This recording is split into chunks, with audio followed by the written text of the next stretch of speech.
Hmm.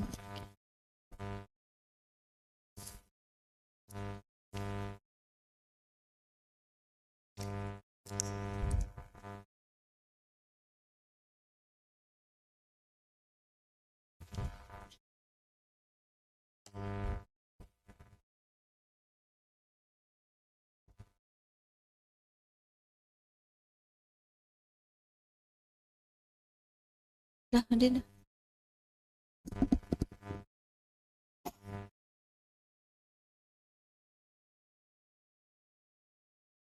Dah.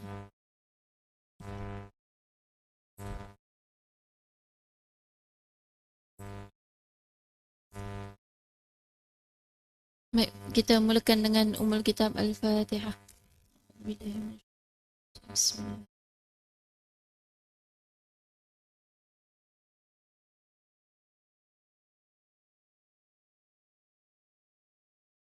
Ihdinas siratal mustaqim.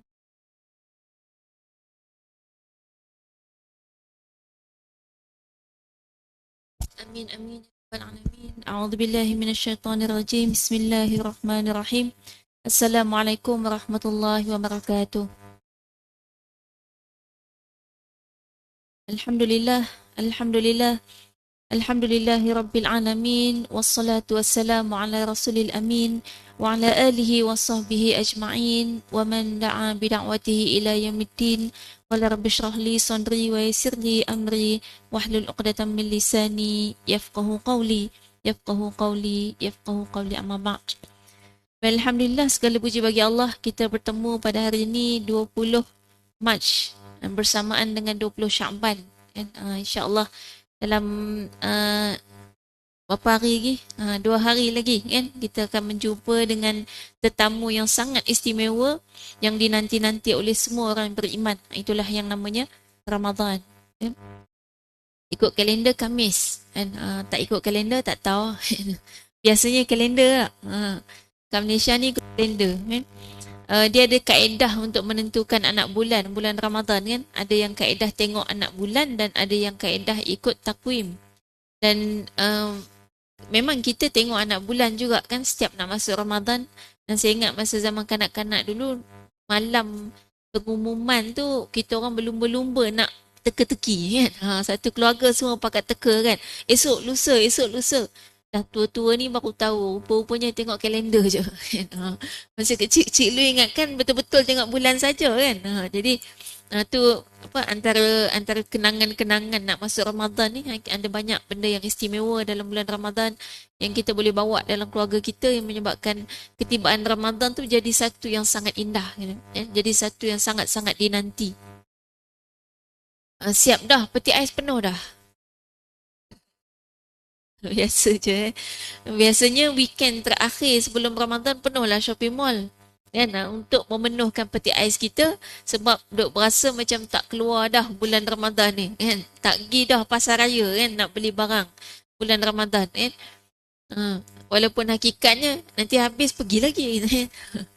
Eh, Tak apa pun, kita nak persiapan kita ni bukan hanya bersifat fizikal, tapi juga persiapan yang bersifat rohani. Dan dari itu kita dah tengok dengan buku kita, buku Rahsia Wanita Syurga, kita ambil pada bab mengenai puasa bulan Ramadan, muka surat 222. Dari itu kita dah bincang 3 peringkat orang berpuasa, kan. Yang tahap-tahap, 3 tahap ni, tahap bawah sekali yang tak ada pahala.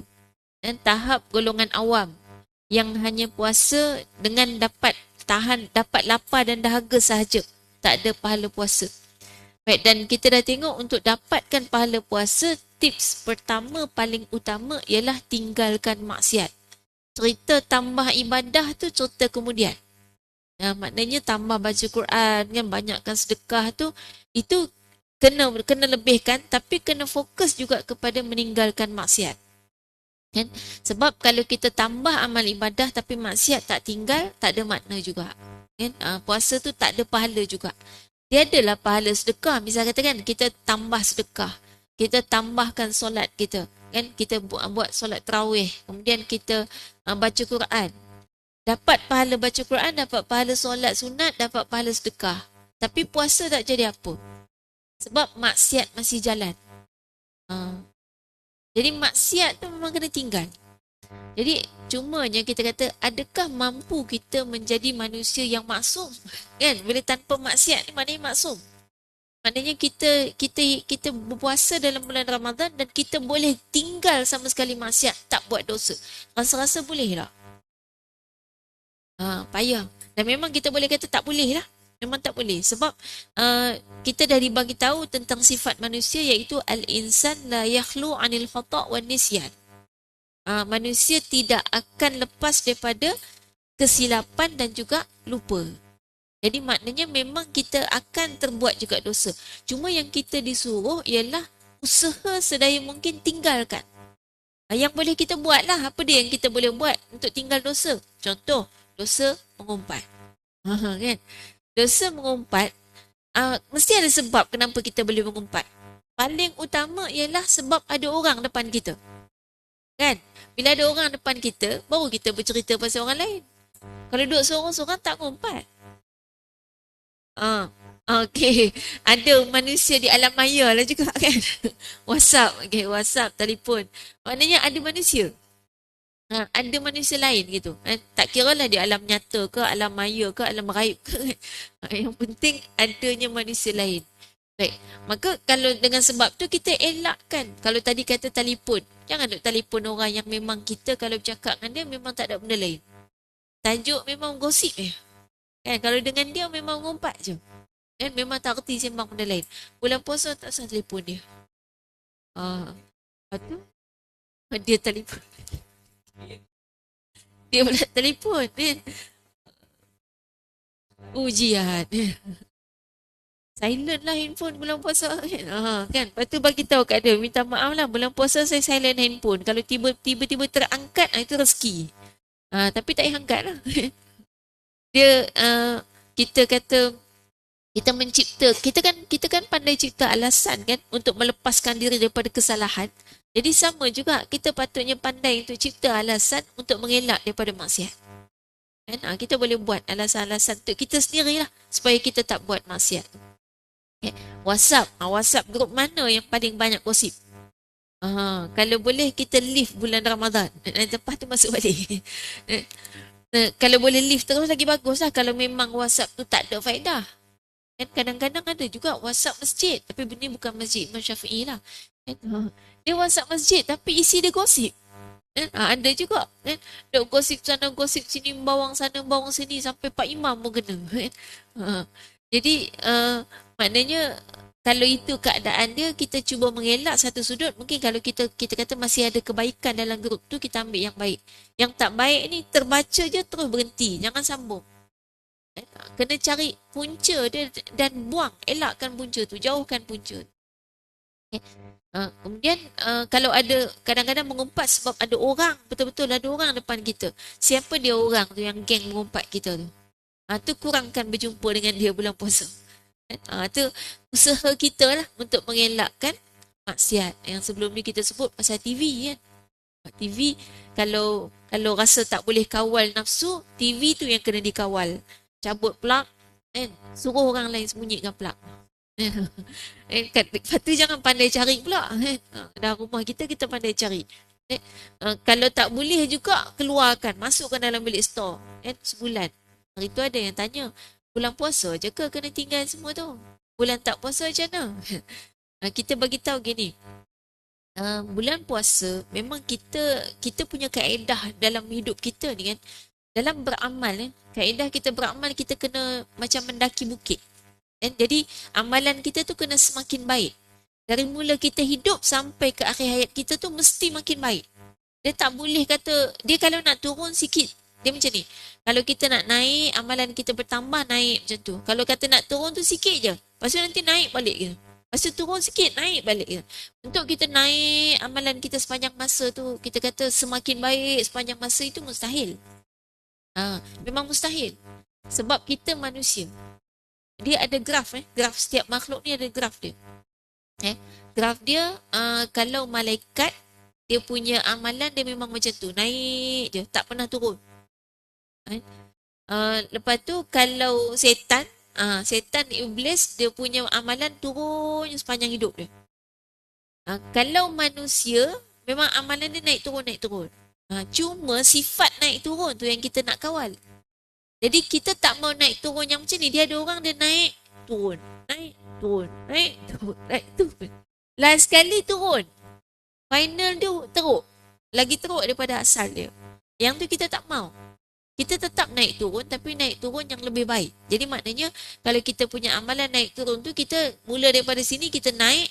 Kalau turun pun sikit, naik lagi tinggi. Turun, naik, turun, makin lama makin tinggi. Jadi maknanya di akhir hayatnya kita akan dapat kehidupan yang lebih baik daripada awal hidup kita.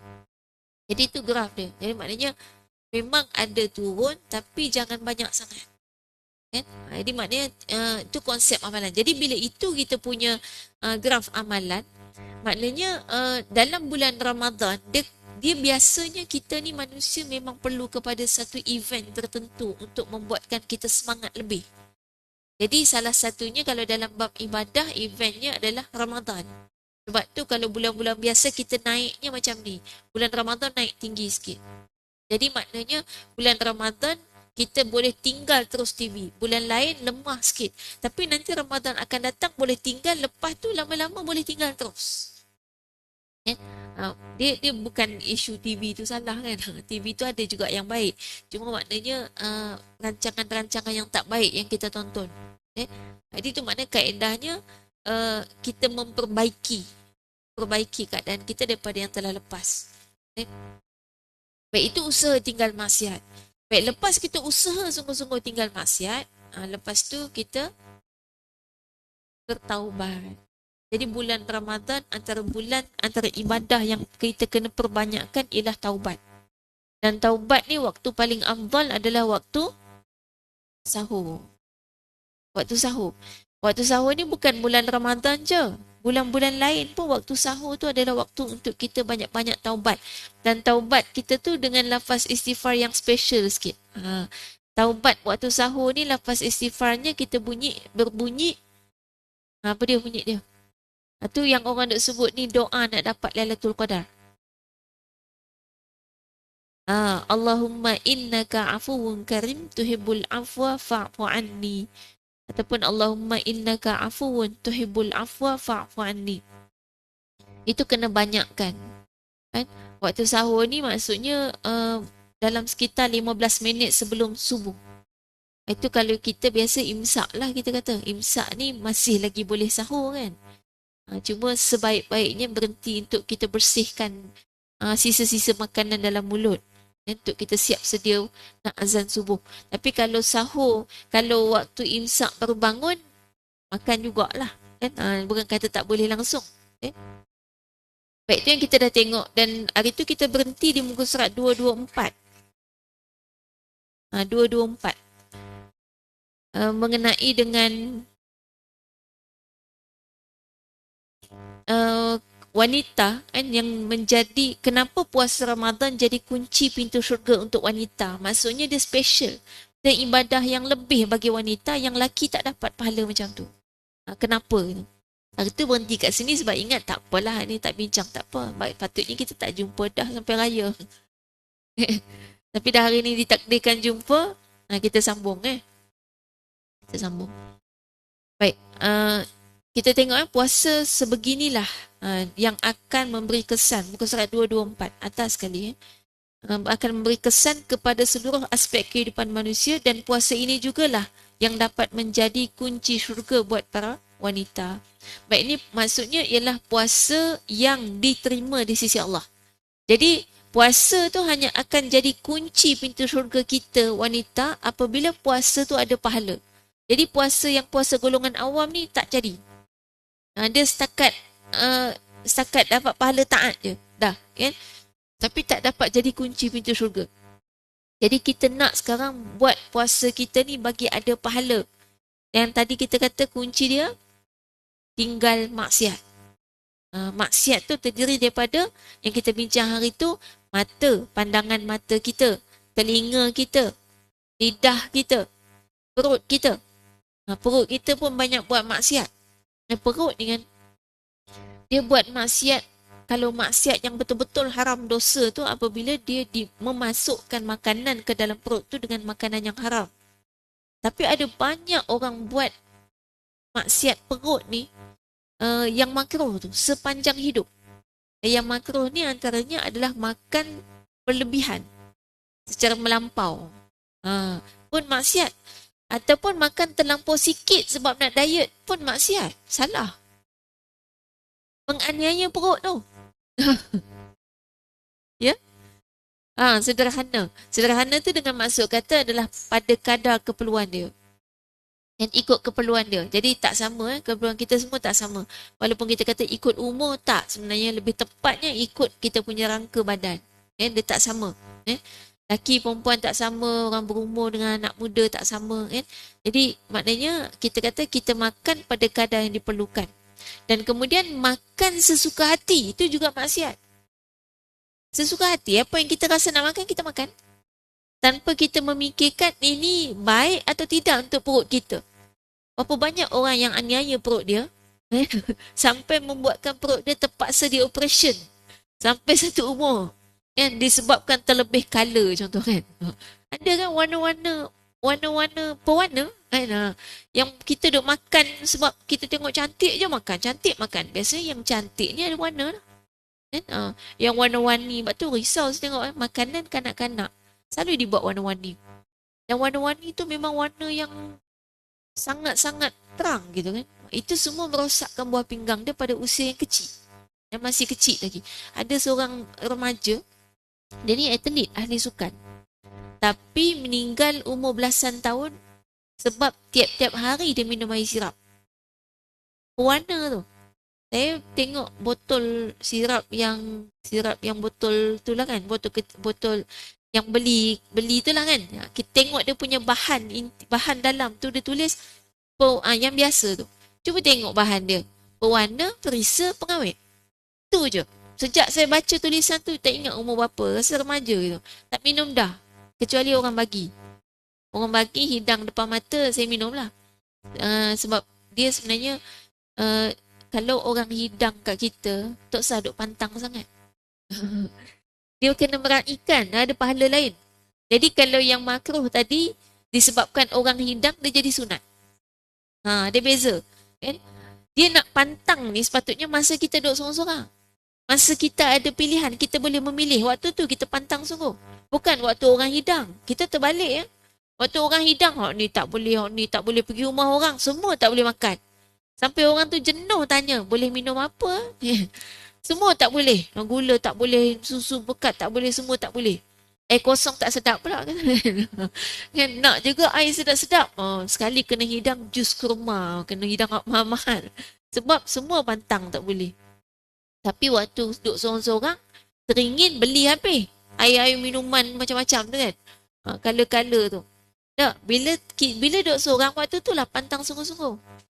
Nabi SAW kalau duduk sendiri, kan duduk kat rumah, Nabi tak makan macam-macam sangat pun. Nabi tu makan yang sedap-sedap tu waktu ada orang hidang. Sebab meraihkan. Kan? Maknanya orang hidang diraikan. Itu dapat pahala. Kan? Jadi maknanya ni saya bagi tahu, siapa yang tahu tak usah hidang lah air sirap kat saya. Sebab kalau hidang memang saya minum, saya takkan cakap saya tak minum. Saya minum. Tapi kalau yang jenis kenduri, ya, sebab itulah sekali-sekali tu yang waktu orang hidang. Orang takkan hidang selalu. Orang hidang sekali-sekali je. Itu tak apa. Tapi kalau kita waktu duduk sorang-sorang minum dah, waktu orang hidang, bertambah-tambah lagi. Jadi akhirnya kita terbiasa. Jadi kalau ada pilihan memang tak ambil lah sirap kan. Kecuali sirap yang kita buat sendiri. Yang buat sendiri tu memang rebus daun pandan kan. Gula pun kadang guna gula perang kan. Maknanya yang kita tahu bahan-bahan dia semula jadi. Tu tak apa, tak ada masalah. Ni yang bukan sirap je lah. Apa-apa pun minuman. Ada banyak minuman di pasaran sekarang yang dia punya bahan ialah pewarna, pengawet dan pewarna, pengawet, perisa. Jadi dia nama lychee tapi tak ada buah lychee pun dalam tu. Dia nama teh, tak ada teh pun dalam tu. Dia memang perisa saja. Yang tu yang bawa penyakit. Dan semua tu bahan kimia yang bawa penyakit pada badan kita. Itu sifat dia makruh. Jadi kalau kita minum saja suka-suka nak sedap-sedap, yang tu yang maknanya kita dah berdosa kepada perut kita. Kan? Bila kata makruh, memang tak dosa untuk jangka masa pendek. Tapi Allah tak suka.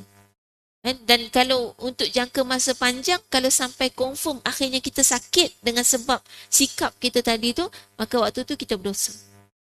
Sebab kita tak menjaga amanah tubuh badan kita ni. Amanah Allah untuk kita jaga tubuh badan kita. Kan? Jadi tu maknanya konsep puasa yang mendatangkan pahala, yang maknanya jangan sampai kita menganiaya salah satu daripada anggota badan kita ni dengan merosakkan dia. Kan? Jadi tu maknanya salah satu daripada kaedah yang dikatakan bagaimana nak membuatkan puasa kita ni mendapatkan pahala di sisi Allah SWT. Kita kena fikirlah setiap kali nak makan, yang perlu kita fikirkan adalah makanan ni baik tak secara rohani dan jasmani. Dua-dua sekali. Makanan yang baik secara roh maknanya makanan yang disediakan oleh orang yang bertakwa. Kan? Makanan yang halal lah, mudah serta. Paling basic halal, dan yang lebih baik halal dan tayyiban. Baik, kemudian makanan yang kita kata yang baik secara jasmani. Itulah jasmani makanan tu baik, maknanya dari sudut kesihatan dan juga dari sudut kuantiti dia. Itu perlu kita fikirkan. Baik, tengok muka surat 224 tu semula. Dalam menunaikan ibadah puasa, wanita mudah terlalai ketika berada dalam keadaan tertentu. Antara kelalaian yang biasa dilakukan oleh para wanita dalam berpuasa ialah yang pertama, melambatkan mandi hadas seperti haid dan selepas haid sehingga darah telah kering beberapa hari, lalu meninggalkan puasa pada hari tersebut disebabkan haid yang datang. Itu yang kedua. Baik, yang pertama dulu kita tengok. Melambatkan mandi hadas. Ni bagi yang masih ada haid lah. Yang dah tak ada haid tak apa, kau ada anak dara kat rumah tu, tolong peringatkan dia. Then, yang masih ada haid ni kadang-kadang melambat-lambatkan mandi hadas. Mungkin kita masa muda-muda dulu macam tu juga. Zaman-zaman sekolah menengah dulu, masa baru-baru baligh ni kan, tak berapa nak berkesedaran lagi kan. Baligh umur 11 tahun pula. Dan budak sekolah rendah lagi kan. Kadang tak berapa nak reti pun. Santai-santai je kan. Sebab dulu-dulu tak ada. Sebelum-sebelum tu tak ada. Jadi mula-mula datang haid tu bersantai-santai sampai melambatkan mandi hadas. Itu kena qada. Sebab kita ni dikira suci bukan lepas mandi, tapi lepas kering darah. Mandi tu hanya untuk menyucikan keadaan kita supaya kita boleh solat. Kita boleh menunaikan ibadah-ibadah yang boleh dilakukan oleh orang yang berada dalam keadaan suci. Tapi dalam keadaan biasa, maknanya lepas darah kering itu dah dikira suci, dengan maksud kata kita sepatutnya dah boleh solat, dah boleh puasa, jadi tak boleh tangguh-tangguh mandi. Ni kadang-kadang bila kita keluar rumah masa zaman sekolah, sebab sekolah kan, jadi kadang-kadang pergi sekolah tu pagi sampai petang. Sepatutnya pagi tu dah mandi wajib, tapi sebab pergi sekolah kan, pagi tak sempat nak mandi sungguh-sungguh, nak mandi betul-betul, dia sempat kita panggil mandi kambing. Tak apa. Mandi yang tak basah mana tu kan. Apa nama dia? Mandi kebau. Mandi kebau. Kambing pula. Kambing senyum senyum kambing. Kambing tak mandi lagi. Kebau mandi tapi pakai selut. Okay. Yang mandi tak apa-apa nak basah. Tak apalah, mandi kebau lah. Baik.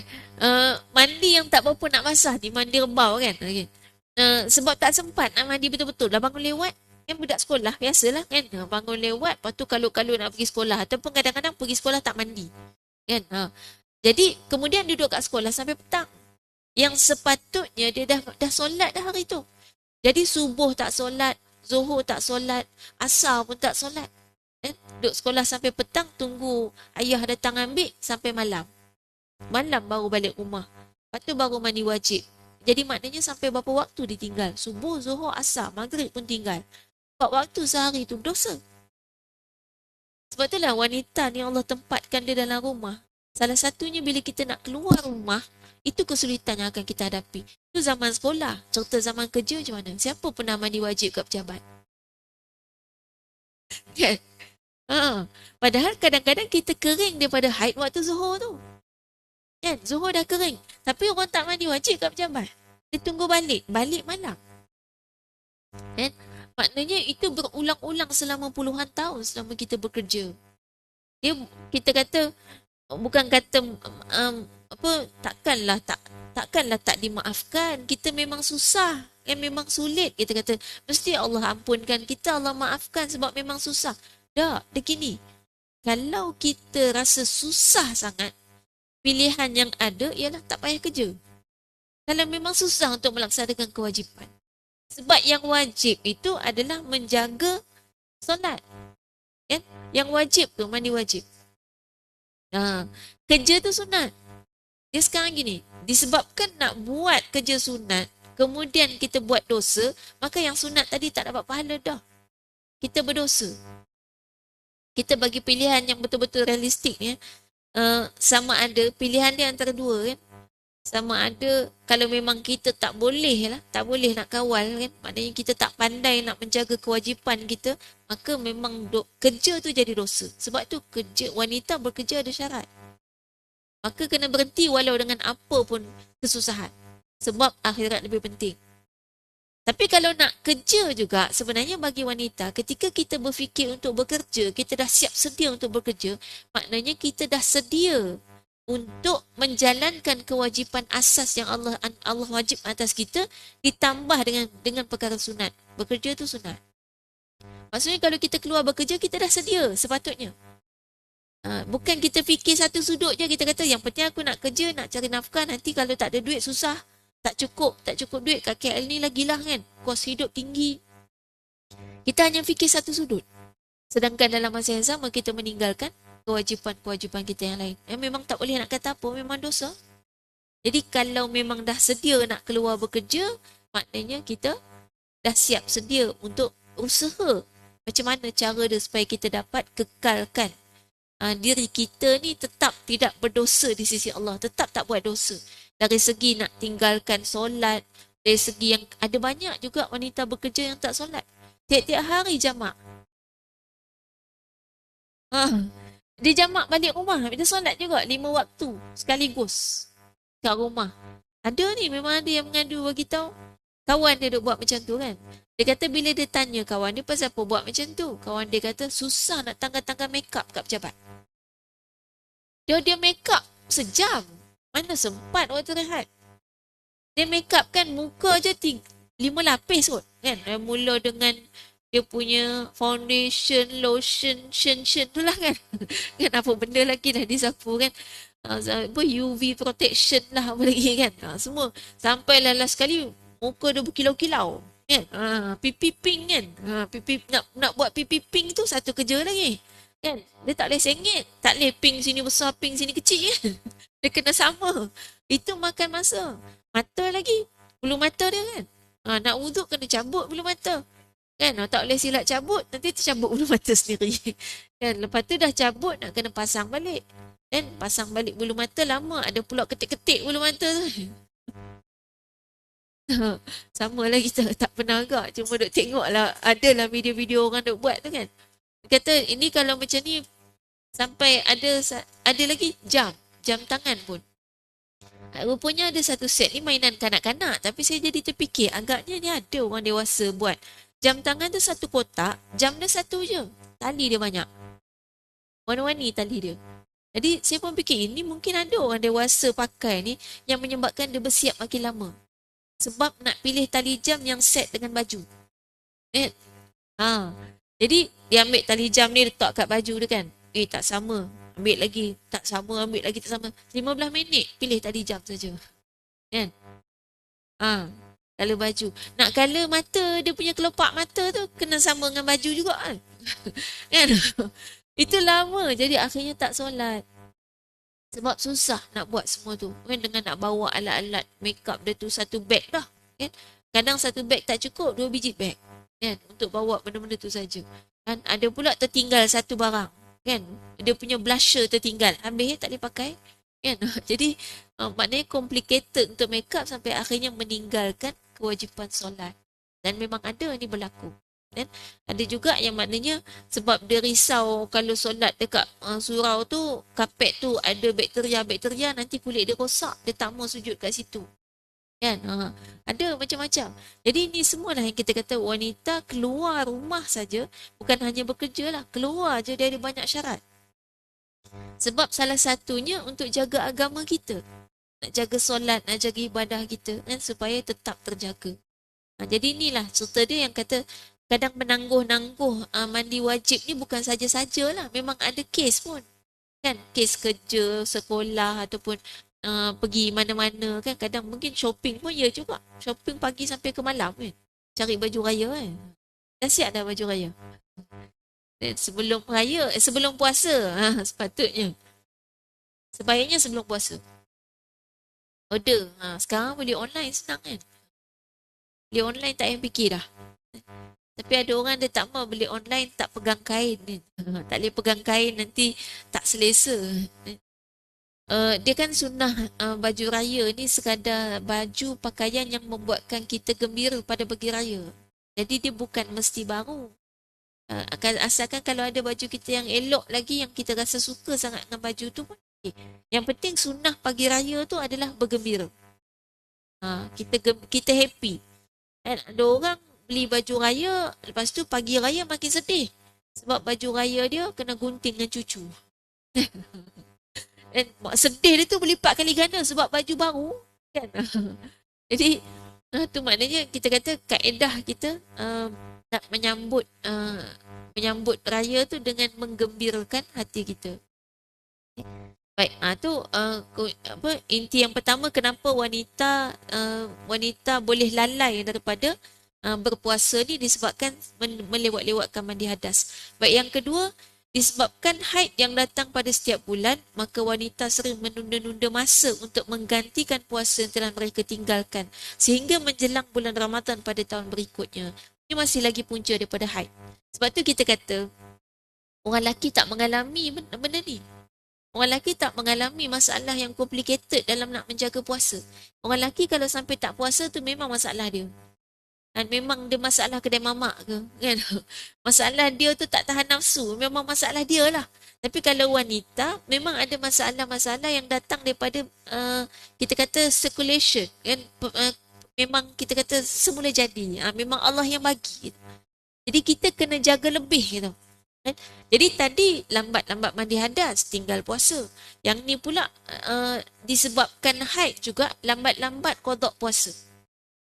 Sebab kalau kira kan kita ni tinggal puasa kalau yang normal seminggu tu kan 7 hari, sebulan 7 hari, bermakna 1/4 bulan kita tinggal. Dan itu yang nak puasa Syawal susah sangat. Puasa 6 hari tu susah. Sebab Syawal ada 29 atau 30 hari katakan 4 minggu lah kita letak minggu, 4 minggu. Seminggu dah cuti. Seminggu dalam Syawal tu cuti. Nak ganti puasa seminggu. Nak puasa 6 seminggu lagi. 6 hari kan, lebih kurang seminggu lah kita letak kan. Ada kosong seminggu je. Seminggu open house. Kan? Kat KL raya, lepas tu kalau yang orang KL biasa balik kampung kan, balik kampung seminggu memang tak puasa lah kat kampung kan. Jadi habis lepas tu open house pula lebih pada Syawal kan. Tiap-tiap hari sekarang open office kan? Jadi akhirnya kita susah nak jaga puasa, nak puasa sunat pun susah. Untuk puasa Syawal kan, bagi wanita yang ada hutang puasa, dia terbaik adalah puasa bayar hutang dulu. Settle hutang baru puasa 6. Tapi tadilah kita buat kiraan dia jadi susah tu. Sebab seminggu dah cuti. Seminggu nak qada, kan? Belum habis puasa dah cuti lagi. Jadi seminggu qada, seminggu cuti dah, seminggu nak puasa 6. Maknanya dalam bulan Syawal tu 2 minggu nak puasa. Dia payah sikit lah, dia memang susah. Jadi kalau satukan bukan dengan niat untuk disatukan. Sebab puasa qada, puasa wajib dengan sunat tak boleh gabung niat. Yang bolehnya niat je puasa qada. Dan kalau kita dah niat puasa qada, pahala puasa 6 tu dapat insyaAllah. Jadi yang gabung tu pahala bukan niat. Niat tak payah gabung. Niat memang kena niat puasa qada saja. Jadi cumanya bila kita kata afdal, kita nak puasa juga 6 tu lah. Tambah juga 6.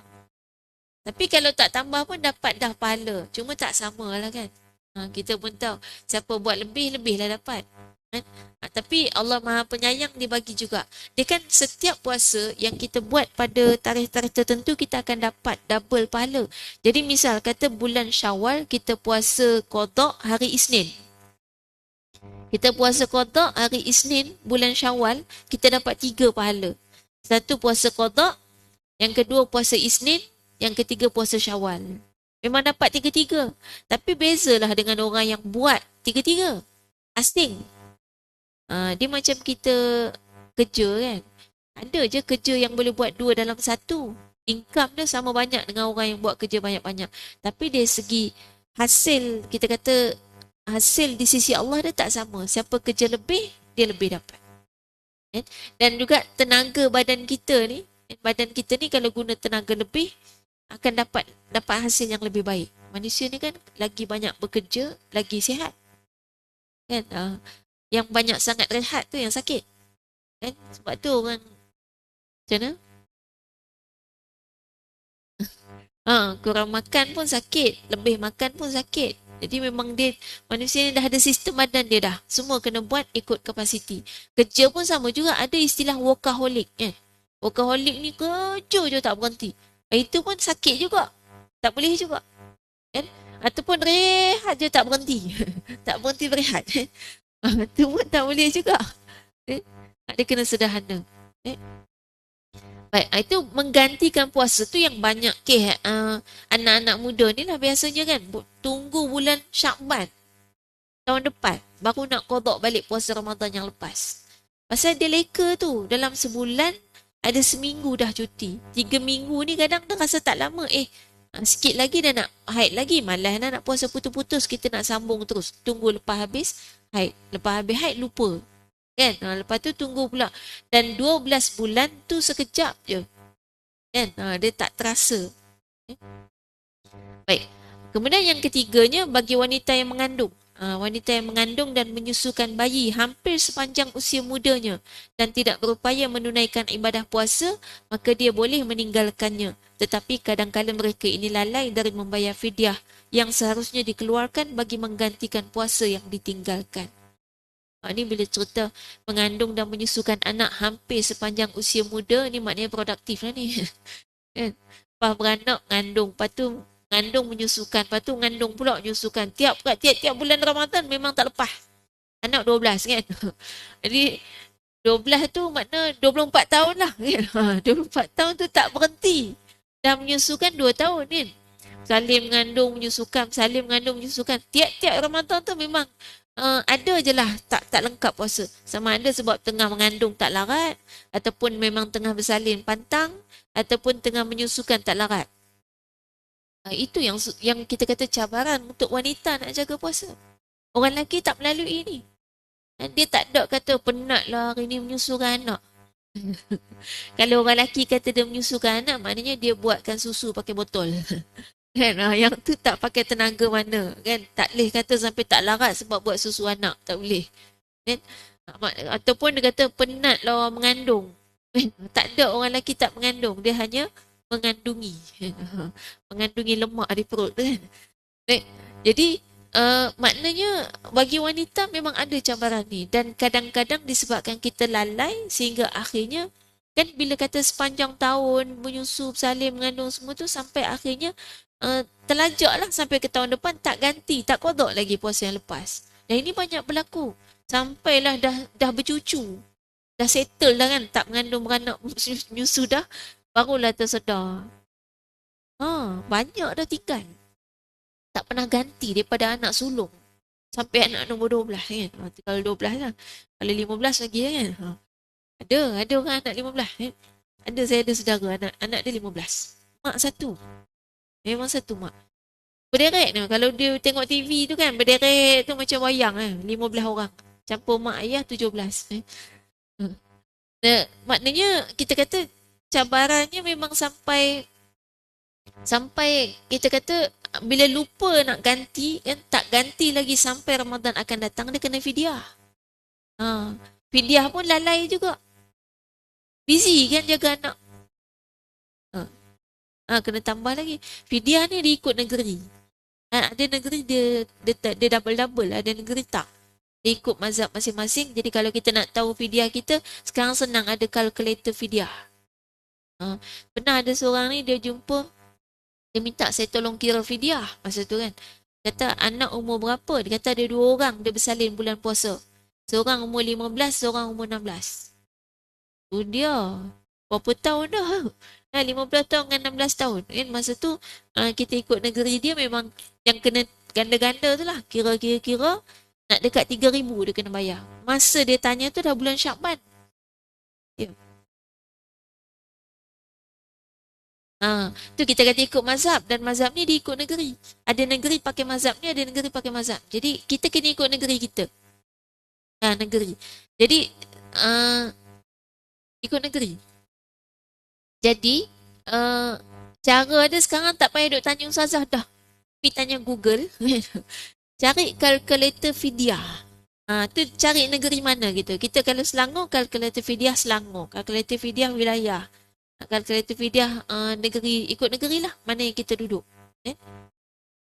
Situ dia dah senang je, masukkan je tahun bila kita tinggal puasa, berapa hari kita tinggal, dia akan kirakan. Jadi ada yang berganda, ada yang tidak.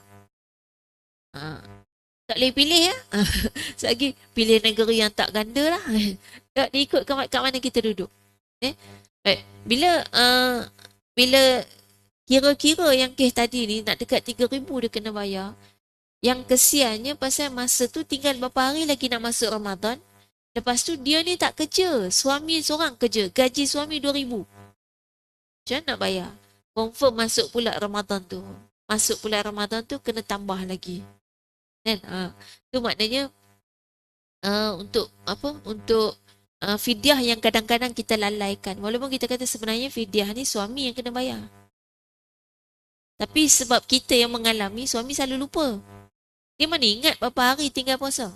Kita yang ingat kan. Jadi kita tolong ingatkan, dan kalau suami tak bayarkan, tak apalah, kita bayar dengan niat sedekah. Kalau kita bayar sendiri, maknanya kita dah sedekah kat suami. Tapi itu kadang-kadang banyak dilalaikan. Ini antara punca-punca. Ya? Ini antara punca-punca kelalaian-kelalaian yang biasa berlaku pada wanita, yang mana bila kita berjaya jaga semua ni, maka kita dapat pahala yang menyebabkan puasa Ramadan saja jadi kunci pintu syurga kita. Ya. Macam mana?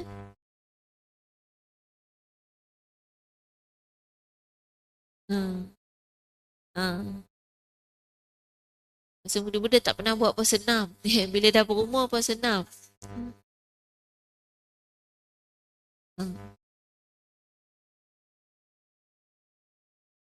Kalau kita kata sebenarnya memang kalau kita puasa 6 je pun kan, bulan Syawal tu dah 6 hari dah terganti dah sebenarnya. Terganti. Kalau hutang 7, bulan Syawal dah habis 6. Lepas tu bulan lain takkan tak puasa sunat langsung. Ada puasa Isnin Khamis kan, ada puasa hari Tashrik, ada puasa hari putih. Sepatutnya memang boleh settle lah, puasa ganti tu tak susah. Maknanya kita tak perlu sampai spesifik masa betul-betul 7 hari untuk puasa qada. Boleh kita buat di celah-celah sambil orang lain puasa, kita puasa juga. Isnin Khamis. Yang orang keliling kita ramai puasa tu, kita puasa juga tarikh-tarikh tu. Tu dah boleh selesai dah qada. Cuma kalau tahap lebih sikit, kita khususkan lah. Memang qada ni qada. Puasa sunat tambah lagi gitu. Tapi kalau tak boleh, ya. Bersalin bulan puasa, maknanya memang tinggal puasa lah. Sepanjang puasa tinggal. Nak kena. Tapi sebenarnya kalau qada, ganti, kalau Isnin Khamis pun lepas dah setahun.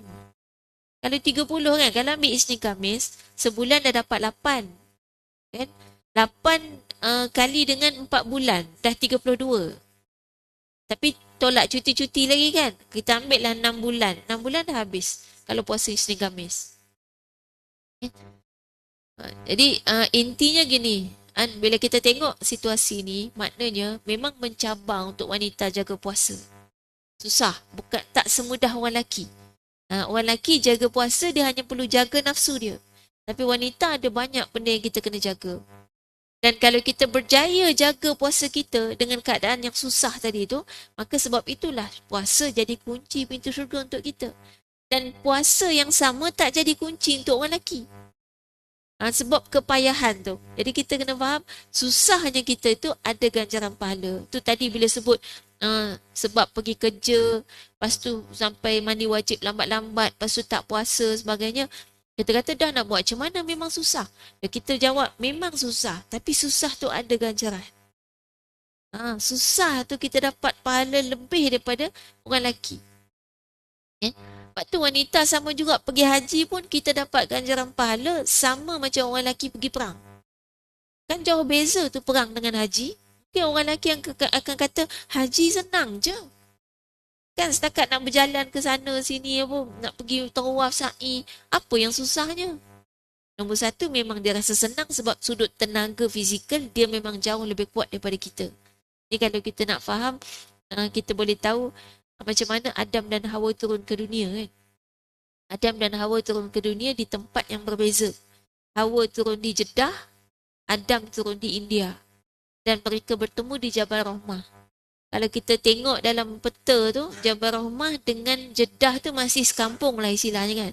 Satu Saudi lagi. India benua lain. Tapi jalan kaki. Sampai jumpa kat situ, makna nak gambarkan pergerakan lelaki dan wanita tu beza dia macam tu. Itu kita sebut orang lelaki langkah panjang. Kan? Sebab bagi dia jarak sejauh itu tu dekat. Tengok kadang-kadang dia bawa kereta kan. Tak sampai lagi depan rumah. Baru masuk simpang Taman Maluri kan. Dia dah kata dah sampai. Kita kata mana rumah kita tak nampak bayang lagi. Sebab apa? Sebab dia rasa masuk je simpang tu dah dekat sangat dengan rumah dah. Bagi dia ni jalan kaki pun tak penat langsung. Saya pernah tanya masa mengajar kat UiTM dulu, UiTM Arau. Diorang kan jalan kaki student ni kan, jalan kaki daripada asrama dia, tempat rumah dia sampai ke kelas. Boleh tahan jauh jugalah.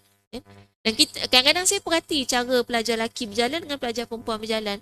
Pelajar lelaki enjoy je macam tak ada apa-apa. Dia jalan sampai ke kelas.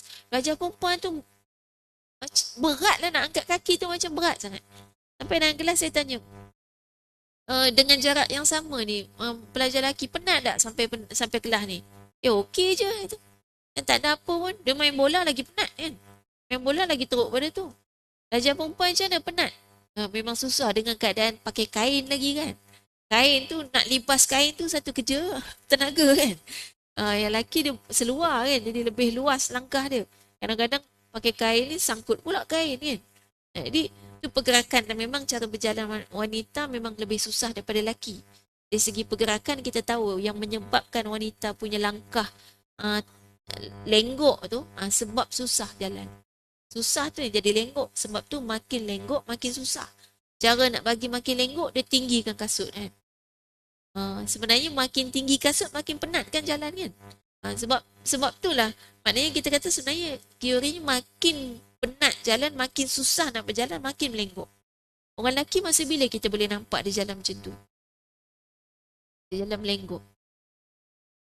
Sama ada dia bukan lelaki sejati kan. Sotong. Ataupun kalau dia memang lelaki, ada masa dia jalan bengkok-bengkok. Masa dia sakit. Kan? Dia sakit baru dia jalan sengit-sengit. Kan? Memang susah. Memang sakit sebenarnya. Kan? Jadi sebenarnya ada hikmah supaya wanita ni langkah dia tak terlampau panjang. Bila terlampau panjang, susah. Susah untuk penjaga kita nak melindungi kita. Dan kita ni kan wanita ada di bawah perwalian. Maknanya ada lelaki yang bertanggungjawab melindungi kita. Yang dia memang bertanggungjawab menjaga dan memastikan keselamatan kita. Tiba-tiba kita ni jenis mudah hilang. Kan? Langkah panjang. Kan? Kejap-kejap naik atas KLCC. Kan? Kejap-kejap hilang, tiba-tiba sampai ke Batu Cave. Kan? Kejap-kejap hilang, tiba-tiba balik kampung. Kampung kat mana? Perlis. Kan? Jauh tu. Kan? Mudah je nak hilang-hilang. Susah orang lelaki nak jaga. Kan? Tiba-tiba katalah penjaga kita anak. Bisa kata anak lelaki. Anak lelaki tu ada keluarga dah. Tapi dia masih kena jaga kita sebab suami kita dah tak ada misalnya. Kan? Tiba-tiba telefon, mak kat mana ni mak? Rumah kenapa berkunci semua? Oh mak naik kapal terbang dah sampai Mekah. Tak ada siapa pun tahu. Pasal rasa senang sangat nak pergi sana. Langkah panjang tu istilah ni. Jadi Allah bagi kita tu kita kata sebenarnya kalau kita memahami fitrah kita dengan segala perintah-perintah yang Allah bagi pada kita, dia dah cukup indah gitu kan. Dah cukup tepat sesuai dengan segala fitrah Allah ciptakan pada kita. Begitu juga sesuai dengan kewajipan-kewajipan yang Allah bagi kepada kita. Jadi dengan sebab kita berjalan dekat pun kita terasa jauh, maka dengan sebab tu kita takkan pergi jauh-jauh sangat. Kalau hilang senang nak cari. Memang senang cari anak perempuan hilang banding anak lelaki hilang kan. Sebab kita dah boleh agak kalau anak perempuan dia ke mana. Rumah kawan baik dia. Kan? Mungkin rumah saudara, mak saudara yang dia paling suka. Ataupun kalau dia hilang, ikut power kan. Tapi dia mesti ikut gitu. Ikut orang ataupun ada di mana-mana. Tapi kalau lelaki, anak lelaki hilang, payah lah. Payah cari. Dia langkah dia jauh. Kan?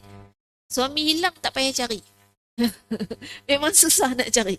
Tapi kalau isteri hilang itu tak susah dia cari. Kan? Jadi sebab tu memang Allah perintahkan kalau isteri hilang, suami memang kena cari sampai jumpa. Sebab dia ada kewajipan untuk menjaga dan melindungi. Tapi tak ada perintah untuk isteri cari suami hilang. Dia hilang biar. Kan? Cuma risau tu adalah kan. Tapi Allah ciptakan wanita ni ada lelaki yang wajib menjaga dan melindungi. Tapi kalau lelaki, dia kena jaga diri dia sendiri. Kita tak ada kewajipan untuk menjaga melindungi dia. Jadi sesuailah kapasiti yang Allah bagi, kekuatan yang Allah bagi. Kekuatan kita adalah sekadar untuk menjaga diri kita sendiri. Dan kekuatan lelaki Allah bagi untuk dia menjaga dan melindungi orang lain juga. Baik, itu berkaitan dengan puasa yang wanita, kenapa puasa Ramadan tu menjadi kunci pintu syurga bagi wanita. Baik, habis bab ni, bab puasa Ramadan yang kita petik daripada bab yang ke-10 ni. Sebab kita nak masuk Ramadan, jadi kita ambil kan perbincangan ni. Memang tak panjang perbincangan dia. Boleh kita balik semula kepada tajuk kita. Ada sikit masa lagi kan. Tajuk kita asal di muka surat 69. Ni pun elok juga tajuk ni. Sebab yang kita akan masuk bulan Ramadan ni juga salah satu daripada ibadah yang kita nak perbanyakkan untuk bulan Ramadan ni. Baik, muka surat 69 berkenaan dengan tips menyucikan dosa wanita.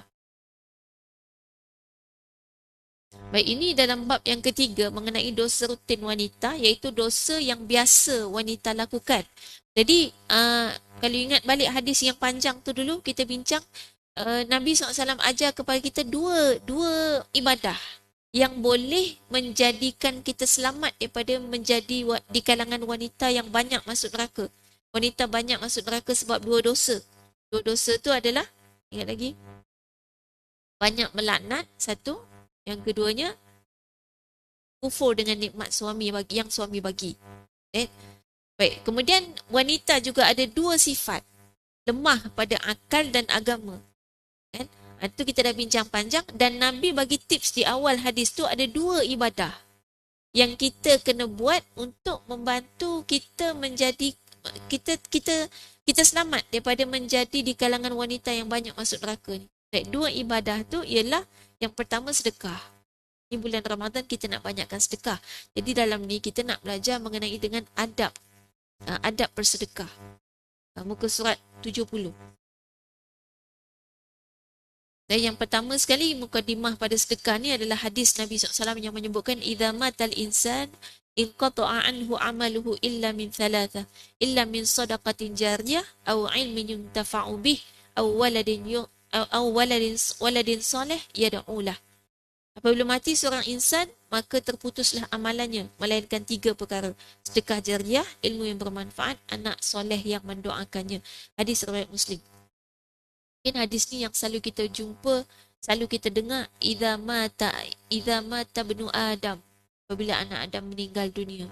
Tapi saya cari matan hadis tu dalam hadis-hadis riwayat yang sahih. Yang sahihnya idza matal insan. Jadi dia gunakan perkataan insan. Ini hadis riwayat Muslim. Baik.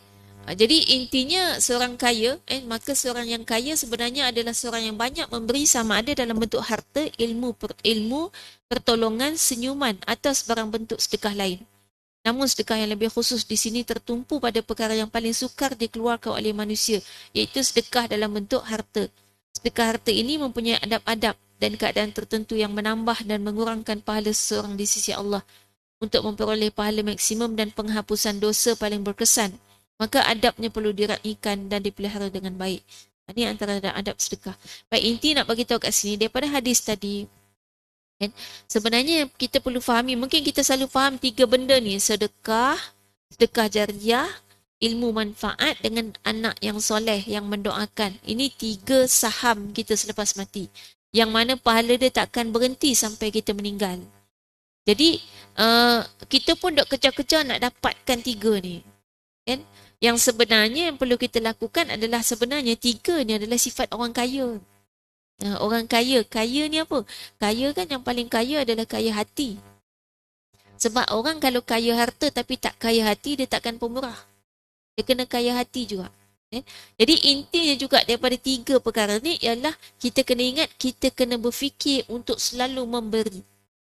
Hanya orang yang berfikir, sentiasa berfikir dalam hidup ni untuk selalu memberi, itulah orang yang akan mendapatkan pahala selepas daripada mati.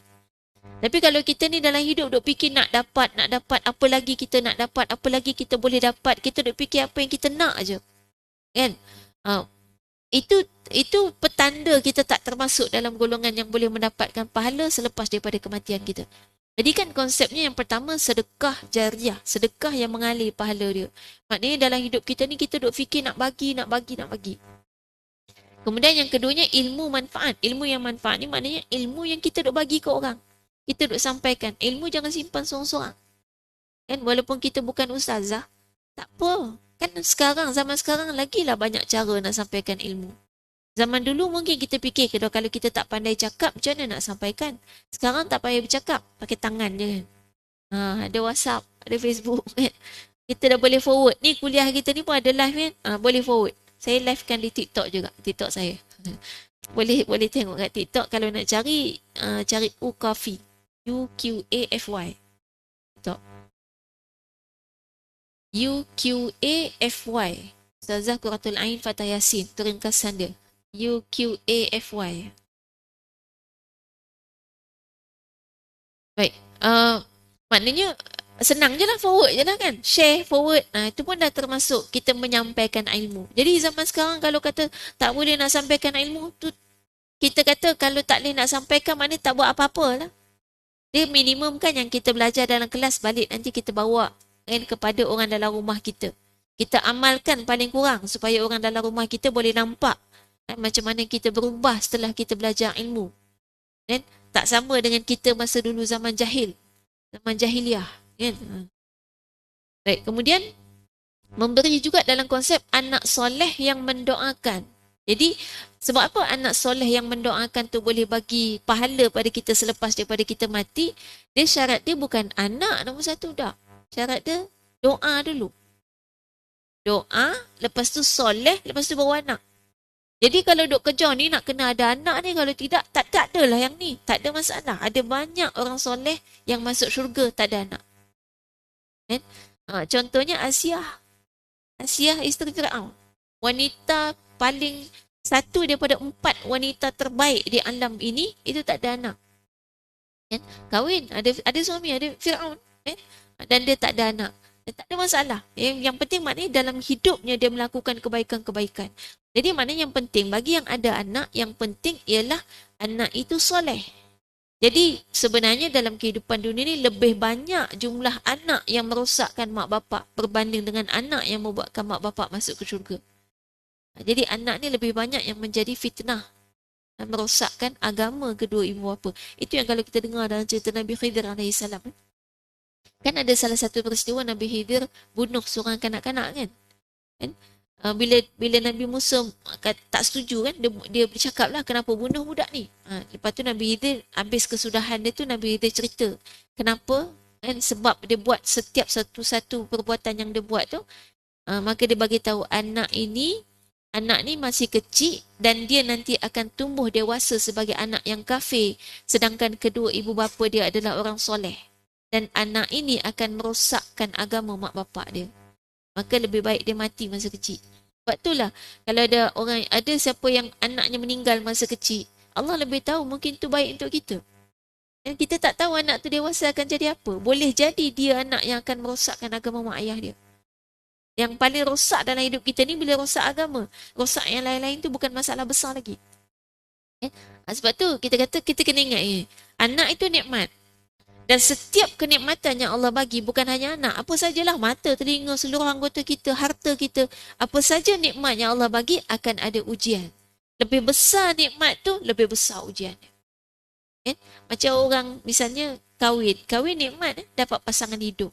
Tapi ujian akan lebih berat. Sampai ada orang yang bila masalah rumah tangga dia cakap, kalau tahu macam ni baik tak payah kahwin. Biasa dengar kan? Maksudnya, setiap nikmat yang kita dapatkan, kita kena sedia dengan ujian berat juga. Bila dah kahwin misalnya dah jadi isteri, kita ada suami, nak dapat pahala senang, nak dapat dosa pun senang.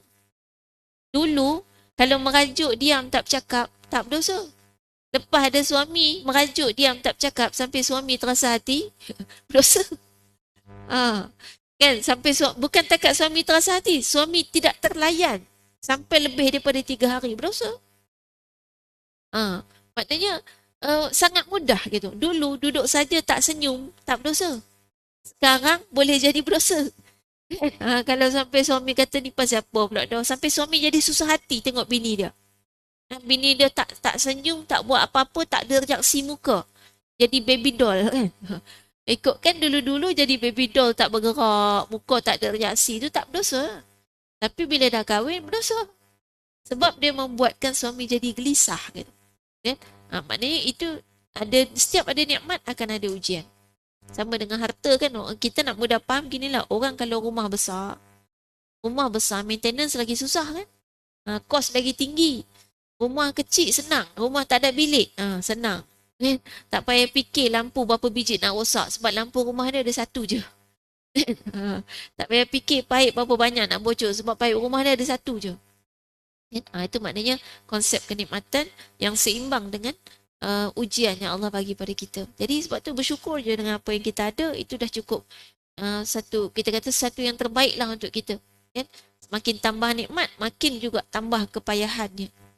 Makin kurang nikmat, makin kuranglah ujian. Jadi semuanya baik untuk kita. Baik. Itu inti dia puasa. Kita ambil satu je lah adab ni. Adab sedekah ni gini.